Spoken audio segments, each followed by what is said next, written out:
अशी शरीराला थंडावा देणारी खमंग तुपासही ही कोशिंबीर चवीला खूप सुंदर लागते। नमस्कार, आज आपण बनवणार आहोत थंडगार चविष्ट आणि रिफ्रेशिंग अशी तुपाच्या फोडणीची कोशिंबीर। या कोशिंबिरीसाठी बाउलमध्ये आपण 1 वाटी बारीक चिरून घेतलेली काकडी घेतलेली आहे। काकडी छान वरची सालं काढून बारीक चिरून घ्यायची, किसून घेतली तरी सुद्धा चालते। अर्धी वाटी बारीक चिरून घेतलेलं गाजर घेतलेलं आहे। गाजर सुद्धा आपण बारीक चिरून घेतलेला आहे। एक छोटा साईजचा कांदा बारीक चिरून घेतलेला आहे। आता आपण यामध्ये टोमॅटो बारीक चिरून घालूया। एक छोट्या साईजचा टोमॅटो इथे आपण बारीक चिरून घातलेला आहे। टोमॅटो घालून झाला की आता आपण यामध्ये चिमूटभर थोडंसं मीठ भुरभुरून घेऊया आणि मीठ झालं की आपण इथे थोडीशी साखर घालून घ्यायची आहे। आता यामध्ये आपण दही घालायचं। मी इथे 2 वाटी दही घेतलेला आहे। दही छान फेटून घेतलेला आहे। आता आपण हे छान चमच्याने मिक्स करून घेऊया। दही थोडंसं ताजं आणि थंड घालायचं म्हणजे चव खूप छान लागते। साखर ऑप्शनल आहे, पण थोडीफार घातल्याने टेस्ट बॅलन्स होतो। यामध्ये आपण बारीक शेंगदाण्याचं कूट सुद्धा घालू शकतो। आता हे छान आपण मिक्स करून घेऊया।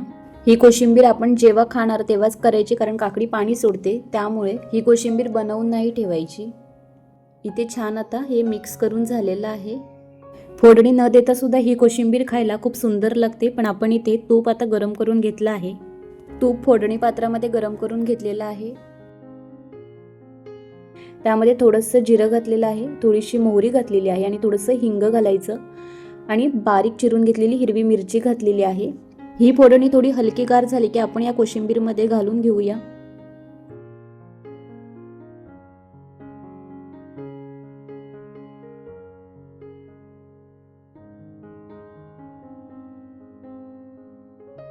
हलकी गार आता ही फोडणी झालेली आहे। आता आपण यामध्ये घालून घेतलेली आहे। आता फोडणी झाली की यामध्ये आपण बारीक चिरून घेतलेली हिरवी कोथिंबीर घालूया। आता हे आपण चमच्याच्या सहाय्याने चांगलं मिक्स करून घेऊया।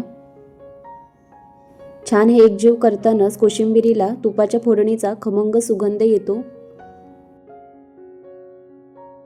छान हे आता आपलं मिक्स करून झालेलं आहे।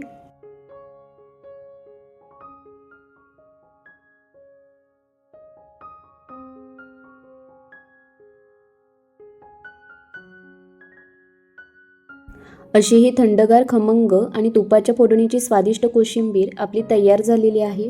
गरमागरम जेवणासोबत ही थंडगार कोशिंबीर तोंडी लावायला खूप सुंदर आणि चविष्ट लागते। तुपाच्या फोडणीमुळे या कोशिंबीरीला एकदम खास छान फ्लेवर येतो। ही पौष्टिक आणि थंडगार स्वादिष्ट रेसिपी तुम्ही सुद्धा नक्की ट्राय करा। ही कोशिंबीरीची रेसिपी जर तुम्हाला आवडली असेल तर रेसिपीला लाईक करा, शेअर करा आणि सबस्क्राईब करायला विसरू नका।